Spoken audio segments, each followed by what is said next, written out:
സൂക്ഷിക്കേണ്ടതായിട്ടുള്ള ഒരുപാട് കാര്യങ്ങളുണ്ട്. മറ്റെല്ലാ മേഖലയും പോലെ തന്നെ അഡ്വാൻറ്റേജും ഡിസഡ്വാൻറ്റേജും എല്ലാം ഈ സോഷ്യൽ മീഡിയയ്ക്കും ഉണ്ട്. ഫേസ് ടു ഫേസ് കമ്മ്യൂണിക്കേഷൻ ഇല്ല എന്നുള്ളതാണ്. നമ്മുടെ നിയമങ്ങളിൽ കുട്ടി എന്നുള്ളത് ഉദ്ദേശിക്കുന്നത് 18 വയസ്സിൽ താഴെയുള്ള വ്യക്തി എന്നതാണ്. ശരിക്കും പറഞ്ഞാൽ 13 വയസ്സിൽ താഴെയുള്ളവന് ഫോൺ കൊടുക്കാണ്ടിരിക്കുന്നതാണ് ഏറ്റവും നല്ലത്. പ്രത്യേകിച്ച് സോഷ്യൽ മീഡിയ സൈറ്റിലൊന്നും. അതായത് ഫോൺ മേടിച്ച് വയ്ക്കുന്ന, പഠിക്കാൻ പറയുന്ന, കളിക്കാൻ വിടാത്ത അച്ഛനും അമ്മയും ശത്രുക്കൾ.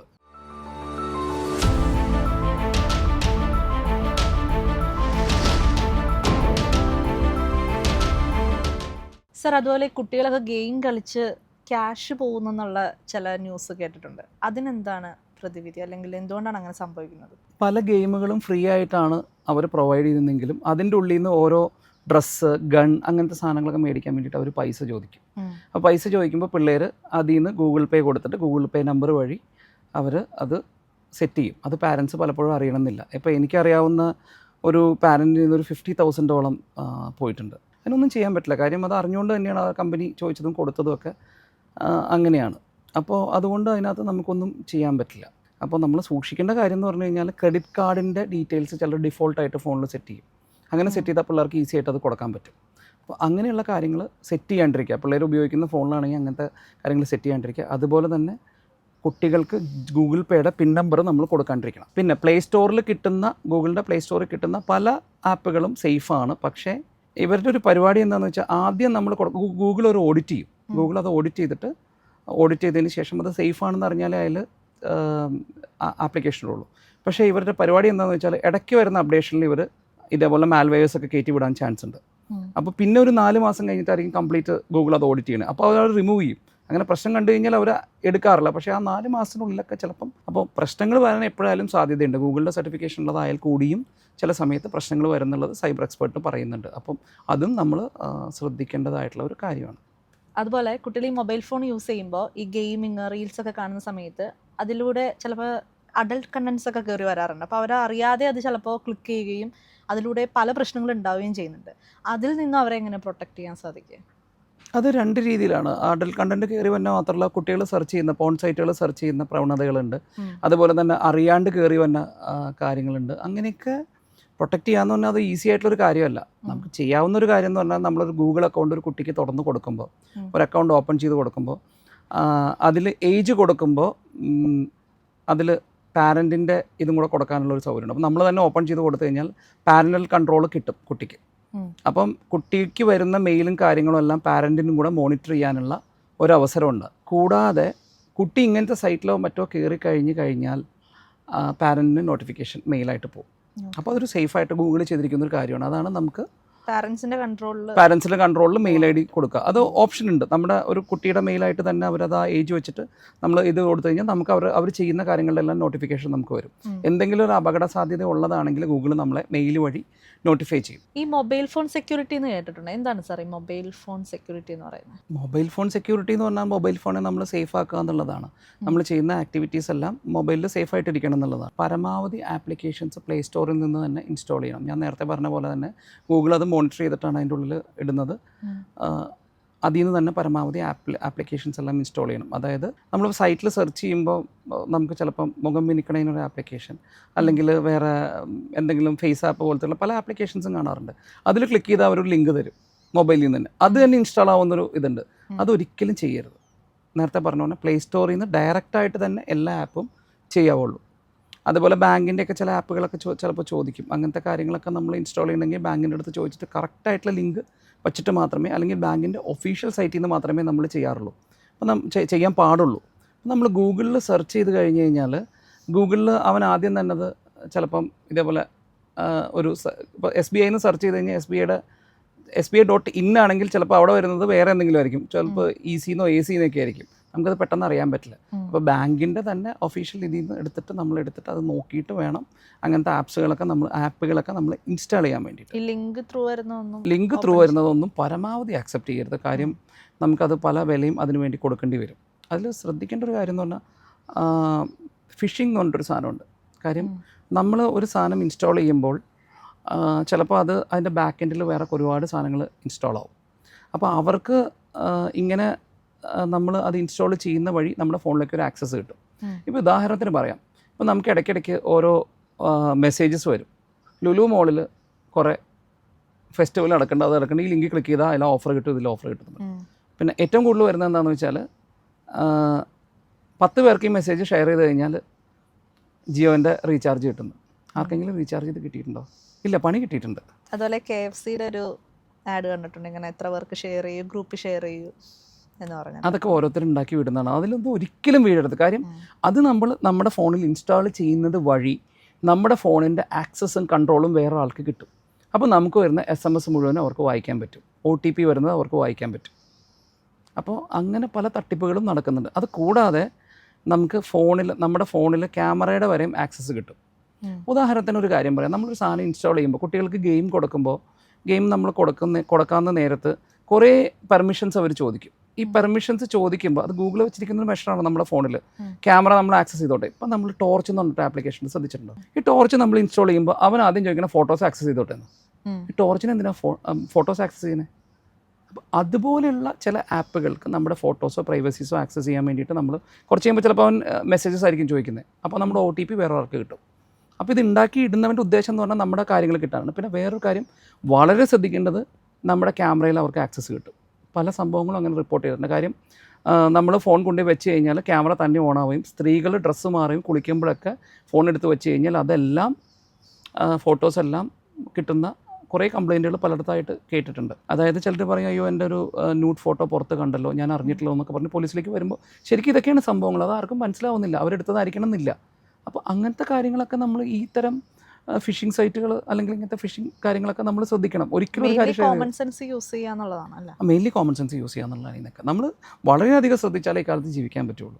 വളരെ ഇമ്പോർട്ടൻ്റ് ആയിട്ടുള്ള കാര്യം പറയുന്നത് വെച്ചാൽ പബ്ലിക് വൈഫൈ നമ്മൾ എല്ലായിടത്തും യൂസ് ചെയ്യാറുണ്ട്. എയർപോർട്ടിൽ പോകുമ്പോൾ അല്ലെങ്കിൽ വേറെ സ്ഥലത്തൊക്കെ പോകുമ്പോൾ ഒക്കെ പബ്ലിക് വൈഫൈ യൂസ് ചെയ്യാറുണ്ട്. ഈ പബ്ലിക് വൈഫൈയിൽ നമ്മൾ ശ്രദ്ധിക്കേണ്ട ഒരു കാര്യം എന്താണെന്ന് വെച്ചാൽ യാതൊരു കാരണവശാലും ക്രെഡിറ്റ് കാർഡിലോ കാർഡ് പർച്ചേസ് നടത്തരുത് പബ്ലിക് വൈഫൈ യൂസ് ചെയ്യുന്ന സമയത്ത്. കാര്യം എന്താണെന്ന് വെച്ചാൽ നമ്മൾ ഫോണിൽ എന്തൊക്കെ ചെയ്യുന്നോ അതെല്ലാം ആ വൈഫൈ പ്രൊവൈഡ് ചെയ്യണതിന് ആക്സസ് കിട്ടും. ആരാണോ അതിൻ്റെ പിന്നിലേക്കുന്നത് അയക്കുക നമ്മുടെ OTPs അല്ലെങ്കിൽ കാർഡിൻ്റെ നമ്പർ ഇതെല്ലാം അവർക്ക് വായിച്ചെടുക്കാൻ പറ്റും. അതുകൊണ്ട് പബ്ലിക് വൈഫൈ നമുക്ക് യൂസ് ചെയ്യാം, പക്ഷേ ആ സമയത്തൊന്നും ഈ ഓൺലൈൻ ട്രാൻസാക്ഷൻസ്, ഓൺലൈൻ പർച്ചേസ്, അതേപോലെ കാർഡ് വെച്ചിട്ടുള്ള പേയ്മെൻറ്റ്സ് ഇതൊന്നും നമ്മൾ പരമാവധി നടത്താണ്ടിരിക്കാൻ ശ്രമിക്കുക. അത് ശ്രദ്ധിക്കണം. എന്താണ് സാർ ഈ സൈബർ ബുള്ളിങ്? നമ്മൾ പലപ്പോഴായിട്ട് പല സ്ഥലങ്ങളിലായിട്ട് കേട്ടിട്ടുള്ള ഒരു കാര്യമല്ലേ സൈബർ ബുള്ളിങ്. സൈബർ ബുള്ളിങ്ങിനെ കുറിച്ച് പറയുമ്പോൾ സൈബർ സ്റ്റാക്കിങ്ങിനെ കുറിച്ച് പറയണം. സൈബർ സ്റ്റാക്കിങ്ങും സൈബർ ബുള്ളിങ്ങും ഏതാണ്ടൊക്കെ ഒരുപോലെ തന്നെ സാധനമാണ്. എന്താണെന്ന് വെച്ചാൽ സൈബർ സ്റ്റാക്കിംഗ് എന്ന് പറഞ്ഞു കഴിഞ്ഞാൽ നമ്മൾ പുറകെ നടന്ന് ശല്യപ്പെടുത്തുക. പണ്ട് ഈ എന്താണ് നസീറും ഒക്കെ ഒരു സിനിമയിൽ നിൻപദങ്ങളിൽ നൃത്തമാടുമീ അങ്ങനത്തെ ഒരു പാട്ടില്ലേ, ആ പുറകെ നടന്നിട്ട് ഇയാൾ എന്ത് ശല്യമാണ്, അതേപോലത്തെയുള്ള അതിൻ്റെ ന്യൂജൻ വെർഷനാണ് ഈ സൈബർ സ്റ്റാക്കിംഗ് എന്ന് പറയുന്നത്. എന്താണെന്ന് വെച്ചാൽ ഒരാളെ ശല്യപ്പെടുത്താൻ ആവശ്യമുള്ള ഇമെയിൽ അയക്കുക, മെസ്സേജ് അയക്കുക, അങ്ങനത്തെ കാര്യങ്ങൾ അയക്കുകയും അങ്ങനത്തെ ഇത് ചെയ്യുന്നതാണ് സൈബർ സ്റ്റാക്കിംഗ് എന്ന് പറയുന്നത്. അത് മെയിൻലി ചെയ്യാമെന്ന് പറഞ്ഞാൽ 10 പ്രാവശ്യം ഒരാൾ നമുക്ക് മെസ്സേജ് അയച്ചുകൊണ്ടിരുന്നു കഴിഞ്ഞാൽ നീ സുന്ദരിയാണ് കുറേ അവോയ്ഡ് ചെയ്തതിന് ശേഷം ആരാ എന്നൊരു മെസ്സേജ് തിരിച്ചയക്കും, അവനത് മതി.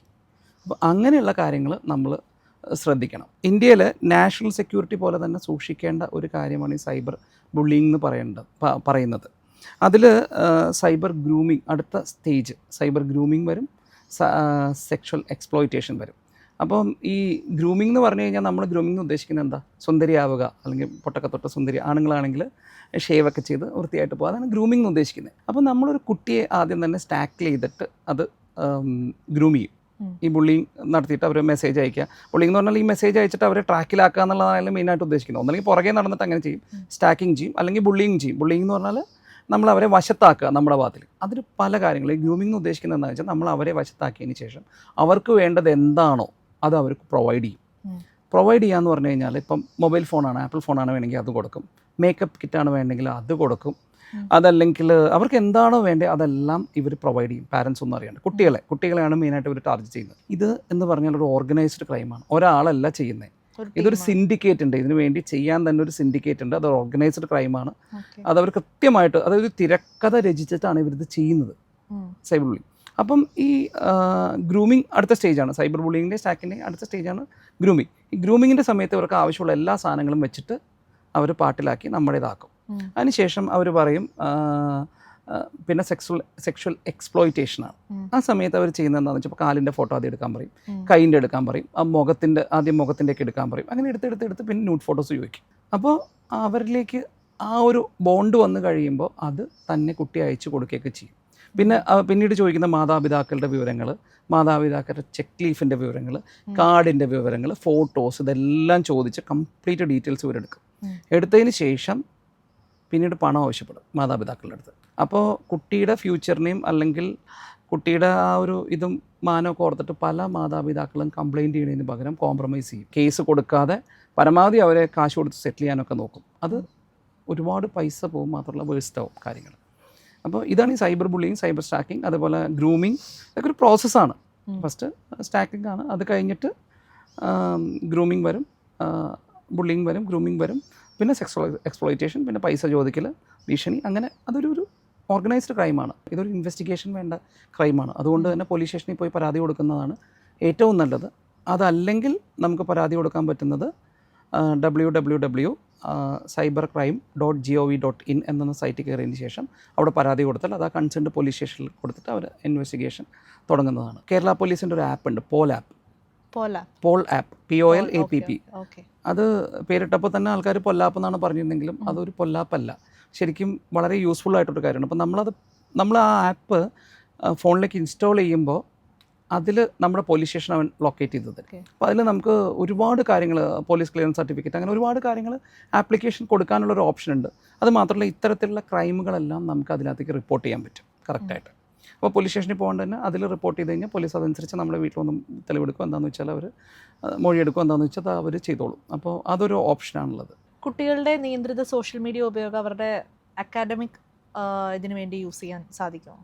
കുട്ടികളുടെ സോഷ്യൽ മീഡിയ, ഇൻ്റർനെറ്റ് അതുപോലുള്ള ഉപയോഗങ്ങളെല്ലാം അക്കാഡമിക്കായിട്ട് യൂട്ടിലൈസ് ചെയ്യാറുണ്ട് സാധാരണ. അതെല്ലാം അക്കാഡമിക് മികവിനും അവരുടെ പൊട്ടൻഷ്യൽ, പഠനത്തിലുള്ള പൊട്ടൻഷ്യൽ കൂട്ടാനൊക്കെ ആയിട്ടൊക്കെ സാധാരണ ഉപയോഗിക്കാൻ പറ്റും. അതിന് ഉദാഹരണം എന്ന് പറഞ്ഞു കഴിഞ്ഞാൽ ഓൺലൈൻ ട്യൂഷൻസ്. ഓൺലൈനായിട്ട് ഇപ്പോൾ പല നല്ല നല്ല അക്കാഡമിക്കാരും ട്യൂഷൻ എടുക്കാറുണ്ട്. പിന്നെ ഓൺലൈൻ എൻട്രൻസ് കോച്ചിങ്, ഓൺലൈനായിട്ടുള്ള എൻട്രൻസ് കോച്ചിങ് മിക്കവാറും അവർ പല ബ്രില്യൻസ് പോലുള്ള പല സ്ഥലങ്ങളും പ്രൊവൈഡ് ചെയ്യാറുണ്ട്. നല്ല നല്ല ഇൻസ്റ്റിറ്റ്യൂഷൻസ് എല്ലാം പ്രൊവൈഡ് ചെയ്യാറുണ്ട്. അതുപോലെ തന്നെ ഓൺലൈൻ ക്രാഷ് കോഴ്സസ് ഉണ്ട്. പരീക്ഷയ്ക്ക് എക്സാമിനേഷന് മുമ്പുള്ള ക്രാഷ് കോഴ്സസ് എല്ലാം യൂട്യൂബിലും അങ്ങനെയുള്ള പല ഇതിലും നമുക്ക് അവൈലബിൾ ആണ്. അതുപോലെ തന്നെ എക്സ്പേർട്ടിൻ്റെ ഫ്രീ സർവീസ്, പല കാര്യങ്ങളിലും എക്സ്പേർട്ട് ഒപ്പീനിയൻ, അങ്ങനത്തെ കാര്യങ്ങൾ. ഇപ്പം നമുക്കൊരു മാത്സിൻ്റെ ഒരു ക്വസ്റ്റ്യൻ ആണെങ്കിൽ അത് നമുക്ക് സോൾവ് ചെയ്യാൻ പറ്റുന്നില്ലെങ്കിൽ അതിൻ്റെ എക്സ്പേർട്ട് ഫ്രീ ആയിട്ട് ക്ലാസ് എടുക്കുന്ന പല സെഷൻസും നമുക്ക് കാണാൻ പറ്റും. അപ്പോൾ അങ്ങനെ ഓത്തൻറ്റിക് ആയിട്ടുള്ള ക്ലാസ്സുകളെ കുട്ടികൾ അറ്റൻഡ് ചെയ്യാവുന്നുള്ളത് നമ്മൾ ഷുവർ വരുത്തണം. ഇപ്പോൾ എന്ന് പറഞ്ഞു കഴിഞ്ഞാൽ വാളെടുത്തവൻ വെളിച്ചപ്പാടെന്ന് പറഞ്ഞ പോലെ യൂട്യൂബിൽ ക്ലാസ് എടുക്കണവൻ മുഴുവനും വലിയ വലിയ അറിവുള്ളവനാണ്. നമുക്ക് തന്നെ കേട്ടാൽ ചിലർ നിയമം പ്രസംഗിക്കാനായിട്ടാൽ നമുക്ക് തന്നെ ചിരി വരും. പലരും വക്കീലിനേക്കാളും ഭയങ്കരമായിട്ടുള്ള ഇൻ്റർപ്രിട്ടേഷൻസാണ് ഓരോരുത്തർ പല ക്ലാസ്സുകൾക്കും എടുക്കുന്നത്. അപ്പോൾ നമ്മളത് വളരെ ശ്രദ്ധിച്ചില്ലെങ്കിൽ അത് കുട്ടികൾക്ക് ദോഷമാവും. അവന് ഗുണത്തിന് വേണ്ടി നമ്മളൊരു കോച്ചിങ് കൊടുക്കണമെങ്കിൽ അത് ദോഷമാവുന്നൊരു പ്രവണത വരുന്ന സാഹചര്യങ്ങളുണ്ട്. അപ്പം അങ്ങനത്തെ കാര്യങ്ങൾ നമ്മൾ വളരെയധികം ശ്രദ്ധിക്കണം. സോഷ്യൽ മീഡിയയുടെ ദോഷഫലങ്ങളെക്കുറിച്ച് കുട്ടികളെ ബോധവൽക്കരിക്കാൻ സ്കൂൾ തലത്തിൽ എന്തൊക്കെ ചെയ്യാൻ സാധിക്കും? സ്കൂളുകൾക്ക് ശരിക്കും പറഞ്ഞാൽ ഒരുപാട് കാര്യങ്ങൾ ചെയ്യാൻ പറ്റും. കാര്യം അധ്യാപകർക്ക് കുട്ടികളെ ഒരുപാട് ഇൻഫ്ലുവൻസ് ചെയ്യാൻ പറ്റും. സ്കൂൾ തലത്തിൽ അവർക്ക് മെയിനായിട്ട് ചെയ്യുന്നതെന്ന് പറഞ്ഞു കഴിഞ്ഞാൽ ചെയ്യാൻ പറ്റുന്നതായിട്ടുള്ള കാര്യങ്ങളെന്ന് പറഞ്ഞാൽ അവയർനെസ് ക്ലാസ്സുകൾ കൊടുക്കാൻ പറ്റും. കാര്യം ചില സ്കൂളുകളെല്ലാം, മിക്ക സ്കൂളുകളും ഇപ്പം സൈബർ സെല്ലുമായിട്ട് കോൺടാക്ട് ചെയ്തിട്ട് അവിടെ നിന്നൊരു റിസോഴ്സ് പേഴ്സണെ വെച്ചിട്ട് അവർക്ക് അവയർനെസ് ക്ലാസ്സുകൾ കൊടുക്കുന്നുണ്ട്. ചില സ്കൂൾസ് കൊടുക്കുന്നില്ലെങ്കിലും നല്ല നല്ല സ്കൂൾസ് എല്ലാം, അത്യാവശ്യം നല്ല രീതിയിൽ പോകുന്ന സ്കൂൾസ് എല്ലാം അവയർനെസ് ക്ലാസ്സുകൾ കൊടുക്കുന്നുണ്ട് കുട്ടികൾക്ക്. ഏതാണ് ശരി, ഏതാണ് തെറ്റെന്നൊക്കെയുള്ള അവയർനെസ് ക്ലാസ്സുകൾ പോലീസിൻ്റെ സഹായത്തോടുകൂടി കുട്ടികൾക്ക് കൊടുക്കണം. പക്ഷേ ഒരു കാര്യം കൂടുതലും ഏറ്റവും നല്ലത് സ്കൂളുകൾ ചെയ്യേണ്ടത് പോലീസിൻ്റെ സഹായത്തോടുകൂടി കൊടുക്കുന്നത് തന്നെയാണ്. അപ്പോൾ അതാകുമ്പോൾ ഓതൻറ്റിക് ആയിട്ടുള്ള ഇൻഫർമേഷൻസാണ് അതിൽ വരിക. അല്ലെങ്കിൽ ഉള്ള പ്രശ്നം എന്താണെന്ന് വെച്ച് കഴിഞ്ഞാൽ നമ്മൾ സൈബർ എക്സ്പേർട്ട് എന്ന് പറഞ്ഞ് നടക്കുന്ന പലരെയും വിളിച്ച് ക്ലാസ് എടുത്തു കഴിഞ്ഞാൽ പല പല പ്രശ്നങ്ങളും പിന്നീട് വരാം. അതുകൊണ്ട് തന്നെ ക്ലാസ്സസ് കേരള പോലീസുമായിട്ട് കോർഡിനേറ്റ് ചെയ്ത് ചെയ്യുന്നതാണ് ഏറ്റവും നല്ലത്. കൂടാതെ പല വിധത്തിലുള്ള ക്ലബ്ബുകൾ രൂപീകരിക്കുക, മ്യൂസിക് ക്ലബ്ബ്, അങ്ങനത്തെ ക്ലബ്ബുകളൊക്കെ രൂപീകരിക്കുമ്പോൾ കുട്ടികളുടെ ആ ഒരു ഇത് മാറും. ഇപ്പോൾ ഗെയിം കളിക്കുന്ന ഒരു കുട്ടിയാണെങ്കിൽ അവൻ മ്യൂസിക്കിലേക്ക് പോകും. അപ്പോൾ പല വിധത്തിലുള്ള ക്ലബ്ബുകൾ നമ്മൾ രൂപീകരിക്കുക, സ്കൂളുകളിൽ ക്ലബ്ബുകൾ രൂപീകരിക്കുക. അതുപോലെ തന്നെ എക്സ്ട്രാ കരിക്കുലർ ആക്ടിവിറ്റീസ്, ഓട്ടം, അതേപോലെ ഫുട്ബോൾ, ടെന്നീസ്, ക്രിക്കറ്റ്, അങ്ങനത്തെ കാര്യങ്ങളിലൊക്കെ കൂടുതൽ കുട്ടികൾക്ക് അതിലേക്ക് ഇട്ട് കഴിഞ്ഞ് കഴിഞ്ഞാൽ അവർക്ക് അതിൻ്റെ ഒരു വേറൊരു ലൈനിൽ അവരുടെ പോകും. ഇപ്പം കുട്ടികളുടെ ഈ സോഷ്യൽ മീഡിയ ഉപയോഗം വർദ്ധിച്ചു വരുമ്പോൾ മാതാപിതാക്കളുടെ സൈഡിൽ നിന്ന് എന്ത് പ്രിക്കോഷൻസ് ആണ് എടുക്കാൻ സാധിക്കും? കുട്ടികളുടെ സോഷ്യൽ മീഡിയ, ഇൻ്റർനെറ്റ് ഉപയോഗം വർദ്ധിച്ചു വരുമ്പോൾ മാതാപിതാക്കൾ ശ്രദ്ധിക്കേണ്ട ഒരുപാട് കാര്യങ്ങളുണ്ട്. ആദ്യത്തെ കാര്യം സേഫ് എന്ന് പറയും, SAFE, സേഫ്. വ്യക്തിപരമായ കാര്യങ്ങൾ ഓൺലൈനിലൂടെ കൈമാറാണ്ടിരിക്കുക. അത് നമ്മുടെ സേഫ്റ്റിക്ക് വേണ്ടിയിട്ടാണ് സേഫ്. കുട്ടികളോട് പറയണം, കുട്ടികളുടെ വ്യക്തിപരമായിട്ടുള്ള കാര്യങ്ങൾ, ഇമെയിൽ ID, സ്കൂൾ ID, വീട്ടുകാരുടെ അഡ്രസ്സ്, പാരൻസിൻ്റെ ഡീറ്റെയിൽസ്, ഇങ്ങനെ ഒരു വിവരങ്ങളും വേറൊരാൾക്ക് കൈമാറരുത്. ഓൺലൈനിൽ കാണുന്ന ഒരാൾക്ക് കൈമാറാൻ പാടില്ല. അതാണ് കുട്ടികൾക്ക് നമ്മൾ ആദ്യം പറഞ്ഞു കൊടുക്കേണ്ടത്. അതുപോലെ മാതാപിതാക്കളുടെ അഡ്രസ്സ്, സ്കൂളിൻ്റെ പേര്, അങ്ങനത്തെ കാര്യങ്ങളൊക്കെ ഉണ്ടല്ലോ, പേഴ്സണൽ കാര്യങ്ങൾ, പേരുൾപ്പെടെ ഉള്ളതൊന്നും വേറൊരാളോട് ഡിസ്ക്ലോസ് ചെയ്യേണ്ട, അതായത് ഓൺലൈനിൽ കാണുന്ന ഒരാളോട് ഡിസ്ക്ലോസ് ചെയ്യേണ്ട കാര്യമില്ല. രണ്ടാമത് പറഞ്ഞു കൊടുക്കേണ്ടത് മീറ്റിംഗ്. ഓൺലൈനിൽ പരിചയപ്പെട്ട വ്യക്തികൾ എത്ര തന്നെ നിർബന്ധം പിടിച്ചാലും അവരെ പോയി കാണാൻ നിൽക്കരുത്. ഇപ്പം സ്കൂളിൽ നീ ഇന്ന സ്കൂളിലല്ലേ പഠിക്കുന്നത്, ഇന്നതല്ലേ പുറത്ത് വെച്ച് കാണൂ, അല്ലെങ്കിൽ ഇന്ന സ്ഥലത്ത് കാണൂ എന്നൊന്നും പറഞ്ഞാൽ യാതൊരു കാരണവശാലും പോയി കാണാൻ നിൽക്കരുത്. ഇനി അങ്ങനൊരു ആവശ്യം വന്നാൽ മാതാപിതാക്കളെ കൂട്ടി വേണം പോയി കാണാൻ, അല്ലെങ്കിൽ വളരെ വിശ്വസ്തമായിട്ടുള്ള ചേട്ടന്മാരോ അല്ലെങ്കിൽ നമുക്ക് വളരെ വിശ്വാസമായിട്ടുള്ള റിലേറ്റീവ്സോ ആരെങ്കിലും ഒക്കെ ആയിട്ടൊക്കെ വേണം പോയി കാണാൻ, അല്ലാണ്ട് നമ്മൾ കാണാൻ നിൽക്കരുത്. അതാണ് മീറ്റിംഗ് എന്നുള്ളത് കൊണ്ട് ഉദ്ദേശിക്കുന്നത്. അടുത്തത് അക്സെപ്റ്റിംഗ്. നമ്മൾ പരിചയമില്ലാത്ത ആൾക്കാരിൽ നിന്ന് വരുന്ന ഫ്രണ്ട് റിക്വസ്റ്റുകൾ യാതൊരു കാരണവശാലും അക്സെപ്റ്റ് ചെയ്യരുത്. ഇപ്പം ഇൻസ്റ്റയിലാണെങ്കിൽ ഫോളോയിങ് റിക്വസ്റ്റ്, ഫേസ്ബുക്കിലാണെങ്കിൽ ഫ്രണ്ട് റിക്വസ്റ്റ്, ഇതൊന്നും യാതൊരു കാരണവശാലും പരിചയമില്ലാത്തവരുടെ അക്സെപ്റ്റ് ചെയ്യാൻ നിൽക്കരുത്. പ്രത്യേകിച്ച് കുട്ടികൾ. മുതിർന്നവർക്ക് തന്നെ പല പ്രശ്നങ്ങളും പറ്റുന്ന കാലമാണ്. അപ്പോൾ കുട്ടികളുടെ കാര്യം ഞാൻ പ്രത്യേകിച്ച് പറയണ്ടല്ലോ. അപ്പോൾ അത് കൂടാതെ തന്നെ ഇമെയിലുകൾ വഴി അയക്കുന്ന പിക്ചറുകൾ, അതുപോലെ ഓൺലൈൻ വഴി അയക്കുന്ന ഫയലുകൾ, മെസ്സേജുകൾ, ലിങ്കുകൾ, അതൊന്നും യാതൊരു കാരണവശാലും തിരക്കരുത്. ചിലപ്പോൾ ഒരു മെയിലായിട്ടായിരിക്കും വരിക. ആ മെയിലിൽ ചിലപ്പോൾ പിക്ചേഴ്സ് ഉണ്ടാവാം, ചിലപ്പോൾ എന്തെങ്കിലും കാര്യങ്ങളുണ്ടെങ്കിൽ കൂടിയും അത് നമുക്ക് ഒരു കാരണവശാലും ഔട്ട്സൈഡിൽ നിന്ന് വരുന്ന, ഇപ്പോൾ സ്കൂളിൽ നിന്ന് വന്നൊരു മെയിൽ വേണമെങ്കിൽ നമുക്ക് തുറക്കാം. പക്ഷേ ഒരു സ്ട്രേഞ്ചറുടെ പേരിൽ വരുന്ന മെയിൽ തുറന്ന് നമ്മൾ ക്ലിക്ക് ചെയ്താൽ നേരത്തെ പറഞ്ഞോട്ട് ഫിഷിംഗ് ആപ്പ് അതിനുള്ള അക്സെപ്റ്റ് ചെയ്യും. കുട്ടികളുടെ മൊബൈലിലേക്കും കമ്പ്യൂട്ടറിലേക്കൊക്കെ ഒരു തേർഡ് പേഴ്സൺ ലിങ്ക് കിട്ടാനുള്ള അവസരങ്ങൾ വരികയും ചെയ്യും. അപ്പോൾ അതും നമ്മൾ സൂക്ഷിക്കണം. അക്സെപ്റ്റ് ചെയ്യുമ്പോൾ നമ്മൾ സൂക്ഷിക്കണം. അടുത്ത റിലയബിൾ എന്ന് പറഞ്ഞു കഴിഞ്ഞാൽ സോഷ്യൽ മീഡിയയിൽ എപ്പോഴും ലഭിക്കുന്ന വിവരങ്ങൾ റിലയബിൾ ആയിട്ടാവണമെന്നില്ല. നെഗറ്റീവായിട്ടുള്ള ഒരുപാട് ന്യൂസസ് വരുന്നുണ്ട്, അത് പലപ്പോഴും സത്യമാവണമെന്നില്ല. അതുപോലെ തന്നെ ഓൺലൈനിൽ കാണുന്ന ഒരാളുടെയും ഐഡൻറ്റിറ്റി മിക്കവാറും പേരുടെയും ഒന്നും കറക്റ്റ് ആയിരിക്കണം എന്നില്ല. നേരത്തെ ഞാൻ ഒരു സ്പീച്ചിൽ പറഞ്ഞിട്ടുണ്ട്, ഐഡൻറ്റിറ്റി തെഫ്റ്റ് അങ്ങനെയുള്ള കാര്യങ്ങൾ ഒക്കെ നമ്മൾ ശ്രദ്ധിക്കേണ്ടതാണ്. ഈ നെഗറ്റീവ് എന്ന് പറഞ്ഞാൽ കുട്ടികളുടെ മനസ്സിൽ പല തോന്നലുകളാണ്. നമ്മൾ ചില കാര്യങ്ങൾ അവരുടെ മനസ്സിൽ പതിഞ്ഞു കഴിഞ്ഞാൽ, ഇപ്പം നെഗറ്റീവ് ന്യൂസ് ആയാലും അങ്ങനെയാണ് അത് പതിയാറ്. അപ്പോൾ അത് നമ്മൾ വളരെയധികം ശ്രദ്ധിക്കണം. റിലയബിൾ ആയിട്ടുള്ള ഇൻഫർമേഷൻസ് മാത്രമേ കുട്ടികൾ എടുക്കുള്ളൂ. നെഗറ്റീവ് സാധനങ്ങൾ വരുമ്പോൾ ഒരുപാട് ഇമ്പാക്റ്റുകൾ കുട്ടികളുടെ മനസ്സിൽ വരും. നെഗറ്റിവിറ്റി ഒരുപാട് പ്രൊഡ്യൂസ് ചെയ്യുന്ന സംഭവമാണ്. നമുക്കറിയാമല്ലോ, രാഷ്ട്രീയപരമായിട്ടും ബാക്കി പല ഫേക്ക് ന്യൂസസാണ്. മിക്കവാറും കേൾക്കുന്നതെല്ലാം ഫേക്ക് ന്യൂസസാണ്. അപ്പോൾ അത് നമ്മൾ വളരെയധികം ശ്രദ്ധിക്കണം. കണ്ടിട്ടില്ല, എന്നാൽ നേരത്തെ പറഞ്ഞോട്ട് മഞ്ജു വാര്യരുടെ ഒരു എക്സാമ്പിൾ പറഞ്ഞോട്ട് ഇങ്ങനെ, അല്ലെങ്കിൽ ദിലീപിൻ്റെ വീട്ടിൽ പണിക്കാരി ഒളിച്ചോടി പോയി കഴിഞ്ഞാൽ അത് വലിയ ന്യൂസാണ് മീഡിയയ്ക്ക്. അങ്ങനത്തെ ഒരു ന്യൂസ് വന്നു എന്ന് വെച്ചാൽ ഒരു സെലിബ്രിറ്റി, അപ്പോൾ ദിലീപിൻ്റെ വീട്ടിലൊരു പണിക്കാരത്തെ കാണില്ല, അല്ലെങ്കിൽ അത് വലിയ ന്യൂസായിട്ട് അവരത് സ്പ്രെഡ് ചെയ്ത് ഭയങ്കരമായിട്ടുള്ള ഇമ്പാക്റ്റ് ഉണ്ടാക്കി. ശരിക്കും പറഞ്ഞാൽ ദിലീപിൻ്റെ വീട്ടിൽ അവർ ചിലപ്പോൾ ലീവ് എടുത്ത് പോയതായിരിക്കും. മീഡിയയ്ക്ക് കിട്ടുന്നത് എങ്ങനെയായിരിക്കും? മീഡിയയ്ക്ക് കിട്ടുന്നത് ചിലപ്പം അവരെ കാണില്ല, അവർ ലീവ് എടുത്ത് പോയതായിരിക്കും. ഇത് വരുന്ന ഇൻഫർമേഷൻ മീഡിയയിലേക്ക് ഇങ്ങനെയായിരിക്കും. അവരത് കൂടുതൽ കൂട്ടിച്ചേർത്ത് വേറെ രീതിയിൽ സ്പ്രെഡ് ചെയ്യും. കുട്ടിയുടെ മനസ്സിലപ്പോൾ എങ്ങനെ വരും? അതൊക്കെ നമ്മൾ വളരെ ശ്രദ്ധിക്കേണ്ടതായിട്ടുള്ള കാര്യങ്ങളാണ്. അടുത്തത് എല്ലാ കാര്യങ്ങളും നമ്മൾ മാതാപിതാക്കളോട് ഷെയർ ചെയ്യാൻ കുട്ടികളെ പഠിപ്പിക്കണം. പ്രത്യേകിച്ച് സോഷ്യൽ മീഡിയയിലുള്ള എന്തെങ്കിലും കാര്യങ്ങൾ അവർ മുതിർന്നവരോട് എന്തെങ്കിലും ബുദ്ധിമുട്ടോ കാര്യങ്ങളോ ഒക്കെ ഉണ്ടെങ്കിൽ പറയാൻ വേണ്ടി പഠിപ്പിക്കണം. പരമാവധി നമ്മൾ പറയുന്നത് കുട്ടികൾക്ക് ഫാമിലി ടൈം കൊടുക്കണം, നമ്മൾ ഫ്രണ്ട്ലി ആയിട്ട് അവരോട് സംസാരിക്കണം, അങ്ങനത്തെ കാര്യങ്ങളൊക്കെയാണ് നമ്മൾ എല്ലാത്തിലും വായിക്കാറൊക്കെ ഉള്ളത്. അപ്പോൾ കുട്ടികളെ നമ്മൾ മാക്സിമം അവർക്കുള്ള പ്രശ്നങ്ങൾ നമ്മുടെ അടുത്ത് തുറന്ന് പറയാനുള്ള ഒരു സ്ഥിതി ഉണ്ടാക്കണം. ചിലപ്പോൾ പറയുമ്പോൾ തന്നെ അമ്മ അപ്പം തന്നെ ചാടും, അല്ലെങ്കിൽ അച്ഛൻ അറിഞ്ഞ് എന്ത് പറ്റും, അമ്മയെ അറിഞ്ഞ് എന്ത് പറ്റും, ഇങ്ങനെയാണ് പല കുട്ടികൾക്കും പേടി. അപ്പോൾ അങ്ങനെയുള്ളൊരു പേടി കുട്ടികളിൽ ക്രിയേറ്റ് ചെയ്യാണ്ടിരിക്കുക. ഇനി അങ്ങനെയുള്ള പാരൻസ് ആണെങ്കിൽ നമ്മൾ മുതിർന്ന ഒരു ബന്ധുവിനോടോ അല്ലെങ്കിൽ വളരെ അടുത്ത റിലേറ്റീവ്സിനോടോ നമ്മൾ കാര്യങ്ങൾ പറയണം. അല്ലാണ്ട് കൂട്ടുകാർ മുഖേന എല്ലാ പ്രശ്നങ്ങൾ തീർക്കേണ്ടത്. ശരിക്കും ശ്രദ്ധിക്കണം, കൂട്ടുകാർ മുഖേന എല്ലാ പ്രശ്നങ്ങൾ തീർക്കേണ്ടത്. അത് മുതിർന്നവരോ അല്ലെങ്കിൽ ബന്ധുക്കളോ വീട്ടുകാരോ മുഖേനയാണ് ഇത്തരം പ്രശ്നങ്ങൾ തീർക്കേണ്ടത്.